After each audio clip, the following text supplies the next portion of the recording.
बात करते हैं उस मामले की जिसने गुज़श्ता 1.5 हफ्ते से न्यूज़ चैनल्स को ऑक्यूपाई किया हुआ है, और वह है मामला उज़ैर बलोच की JIT का। तो अब वफाकी काबीना के इजलास में जब उज़ैर बलोच की JIT के हवाले से बात हुई तो उस पर खुसूसी मशावरत भी हुई, और ज़रा ये कहते हैं कि वफाकी वज़ीर बहरी अमूर अली जैदी ने काबीना अरकान को इस हवाले से ब्रीफिंग भी दी। इस मौके पर वज़ीर आज़म इमरान खान का कहना था कि उज़ैर बलोच JIT के मामले पर अली जैदी की भरपूर हिमायत करेंगे और हक़ाइक़ सामने आने तक काबीना अली जैदी का साथ देगी। दूसरी जानिब उज़ैर बलोच की 3 साल में पहली बार इंसदाद दहशतगर्दी अदालत में पेशी की फुटेज भी सामने आ गई है, और एहलकार उज़ैर बलोच को खतरनाक मुलजिमों के लिए मखसूस अकमी रास्ते से लाने के बजाय राहदारी में घुमाते रहे हैं। ये अपने स्क्रीन पे ये मनाजिर देख भी सकते हैं कि जिस तरह से उज़ैर बलोच और राहदारी में चल रहे हैं, वो लगता नहीं है कि कोई बहुत बड़ा मुजरिम जा रहा है। थोड़ी वेरी कॉन्फिडेंट, और वो कोई परेशानी के आसार उसमें नज़र नहीं आ रहे, और वो बिल्कुल जो है वो आप कलफ लगे कपड़ों में और बिल्कुल चमाती खेड़ियों में, वो मतलब he is very confident, he is pretty much confident. अब ना सिर्फ ये शबाद, बल्कि उज़ैर बलोच ने राहदारी में जो सिंध के साबिक वज़ीर इत्तलात शर्जील मेमन साहब ने उज़ैर बलोच से मुलाकात का एतराफ़ करते हुए कहा है कि उन्होंने उज़ैर बलोच को अपनी आंखों से जुर्म करते हुए नहीं देखा। ये बयान, ये गुफ्तगू की उन्होंने कल वसीम बदामी साहब के शो 11th आवर में। उन्होंने क्या गुफ्तगू की, आपको ये सुनवाते हैं। आप उज़ैर बलोच से कितनी बार मिले शर्जील मेमन साहब? मैं 1-2 दफा मिला हूँ, हालांकि मेरी कोई पिक्चर नहीं, लेकिन मैं बोलता हूँ मैं मिला हूँ। उसके घर पे? नहीं, घर पर लियारी में कहीं मुलाकात हुई थी। क्या मौसम के हाल पे बात हुई? किस पे? मैंने बताया था कि एक मैं इस सिलसिले में एक मैं मिर्जा साहब के साथ गया था जब वो होम मिनिस्टर थे। जब होम मिनिस्टर थे एक तब गए थे, दूसरा एक दफा वहाँ पे एक बहुत बड़ी वो क्लैश हो गया था between 2 communities. I don't want to repeat the names of the communities. तो उसमें उनको मतलब कि वो मसला को हल करने के लिए हम वहाँ कच्ची राब्ता कमेटी थी, उनके ऑफिस में गए, तो वहाँ पे उसके ऑफिस के बाद वहाँ पे मुलाकात हुई। पाकिस्तान के या कराची के शायद ही कोई एंकर हो जो उसके घर पे ना गया हो, भले इंटरव्यू करने गया हो। आप लोग इंटरव्यू करने जाते थे क्या? मैं आपको जवाब आता हूँ। देखिए, उज़ैर बलोच की तो चलो इतनी, अगर क्राइम में कोई साइज होगी, चलो इतनी साइज होगी ना। सुन ले आपको उसके क्रिमिनल होने में शक है? वैसे जिमनी सवाल। तो मैं हल्का कह सकता हूँ, मैंने उसको क्राइम करते हुए कभी जिंदगी में देखा नहीं है। अरशद पप्पू वाली वीडियो नहीं देखी आपने? मैं अरशद पप्पू की वीडियो मैंने नहीं देखी ऑनेस्टली। मुझे, मैं मानता हूँ मुझे शक है। मेरे सामने कोई क्राइम नहीं हुआ, ना कभी पीपल्स अमेंडमेंट कमेटी ने आके उसको ओन किया कि ये कार्रवाई हमने की है। शर्जील मेमन का 11th आवर में क्या कहना था, ये तो आपने सुना। इसी वाले से मजीद बात करेंगे, और हमें ज्वाइन करेंगे लंदन से लियारी से ताल्लुक़ रखने वाली सियासी शख्सियत हबीब जान बलोच हमारे साथ मौजूद है। हबीब साहब, बहुत शुक्रिया, आपने वक्त दिया।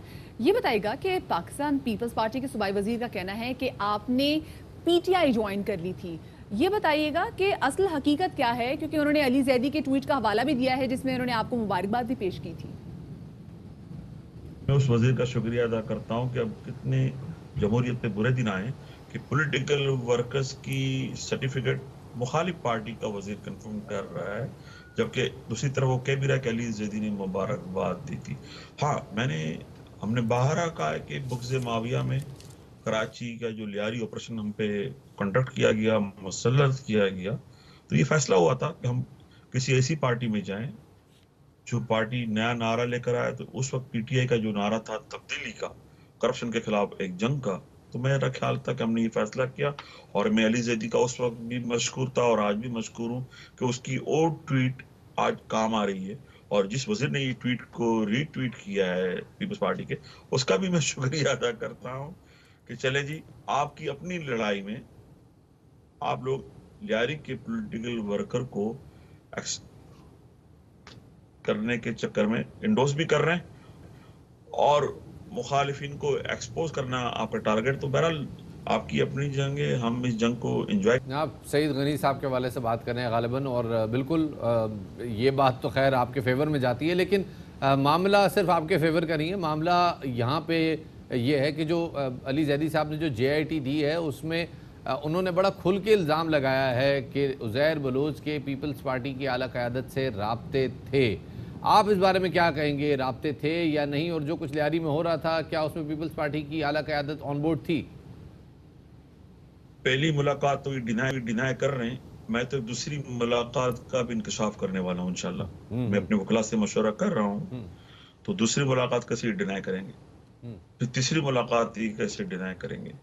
बिल्कुल मैं अपनी बात पर, अपने मौक़िफ़ पर कायम हूँ कि मोहतरम सदर पाकिस्तान उस वक्त आसिफ अली जरदारी और सुप्रीम कमांडर ने मेरे दोस्त लियारी के हमारे उस वक्त जब हमने सरदार डिक्लेयर किया था तो मुलाकात हुई थी। और वो मुलाकात का दिन मैं इत्तेफाक से अब मैं वादा करता हूँ कि मैं गूगल पे सर्च करके वो दिन भी निकाल लूंगा। मैंने बारहा कहा है कि आमिर शाह पाकिस्तान पीपल्स पार्टी के यूथ के जिम्मेदार थे और उस वक्त पीपल्स यूनिटी PIA के सदर थे। उनकी शहादत हुई थी, वही नामालूम लोगों ने उन्हें कत्ल किया था। मैं जनाजे में शरीक था और उज़ैर बलोच, जफर बलोच शहीद के साथ कादर पटेल की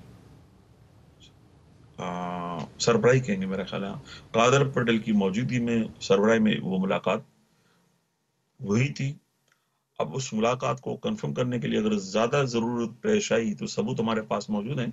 उसको हम, अगर कोई कमीशन कायम होता है साउथ अफ्रीका की तर्ज पर, ट्रुथ रिकंसिलिएशन कमीशन, तो वहाँ अच्छा हबीब साहब ये कहेगा कि पीपल्स पार्टी के कुछ हल्के ये भी कहते हैं कि उज़ैर बलोच से ताल्लुक सिर्फ एक सियासी कॉम्प्रोमाइज़ था और अगर वो ऐसा नहीं करते तो पार्टी 2013 के इंतखाबात में कामयाब नहीं हो पाती। क्या ये तासुर दुरुस्त है? क्या इस वजह से ताल्लुकात बढ़ाए गए थे कि 2013 के इलेक्शन में कामयाब हो जाए? यस, ये बात में 100% नहीं 1000% सदाकत है कि लियारी पर, बलीर पर और दूसरे मजाफाती एरियाज पर उज़ैर बलोच की कमांड अच्छी थी, क्योंकि लोग पीपल्स पार्टी की कारकर्दगी जो थी बीबी की शहादत के बाद से लेकर, एक ये इल्ज़ाम था ज़बान ज़दाम तक की नौकरियां फरोख्त हुई हैं, तरक्की कामों के बजट्स को किस तरह गड़बड़ की गई है। लियारी के लोगों की परफॉर्मेंस बहुत अच्छी थी। आपने देखा होगा मेडिकल कॉलेज मौजूद है, तो फंड्स जरूर वफाक ने दिया था आसिफ अली जरदारी की सूरत में लियारी पैकेज, लेकिन उसकी इंप्लीमेंट जो हुई थी वो लियारी के लोगों की वजह से हुई थी। वरना ये फंड्स तो नवाब शाह भी दिया गया था, लाड़काना भी था।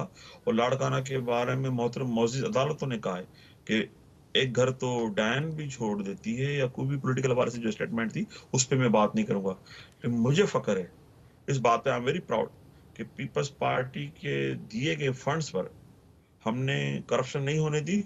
और उस वक्त जो MNA थे और महरूम सूबाई असम्बली के जो मेंबर थे, रफीक इंजीनियर सूबाई वजीर, लियारी के लोगों का मुत्तफिका फैसला था, पीपल्स पार्टी के लोगों का फैसला था उस वक्त बुजुर्ग कमेटी की सूरत में कि इनको ना आने दिया जाए, और उस बजट से 1% कमीशन भी उनकी तरफ नहीं किया। और नबील कपूर साहब जो उस वक्त के MNA थे, उनसे भी पूछे कि फिर इतने साल MNA होने के बावजूद आप लियारी में दाखिल क्यों नहीं हो सके थे। एक के बाद एक न्यूज़ दे रहे हैं आप वैसे। अच्छा अब ये बताइएगा कि इंसदाद दहशतगर्दी की अदालत ने आपको एक मुकदमे में इश्तिहारी करार देते हुए तलब कर लिया है। क्या आप उस केस में अब पेश होंगे? पाकिस्तान आने का इरादा है आपका? तो मुकदमा में इन्होंने मेरा नाम डाला था उस जमाने में, मैं उस वक्त वहां मौजूद ही नहीं था। अब जिस केस में कल शायद इश्तिहारी वगैरह या काउंटर करार दिया गया है, मैं पाकिस्तान मौजूद नहीं था। मैंने उस वक्त भी कत्ल की मजम्मत की थी, यह नहीं होना चाहिए था। अब उसके खिलाफ जो भी कॉन्स्पिरेसीज हैं, किस सूरत हाल में, किस तनाजुर में अरशद पप्पू का वाकया हुआ, तो इलाके की पुलिस और दूसरी एजेंसियां बड़ा किरदार अदा कर सकती थी हैं।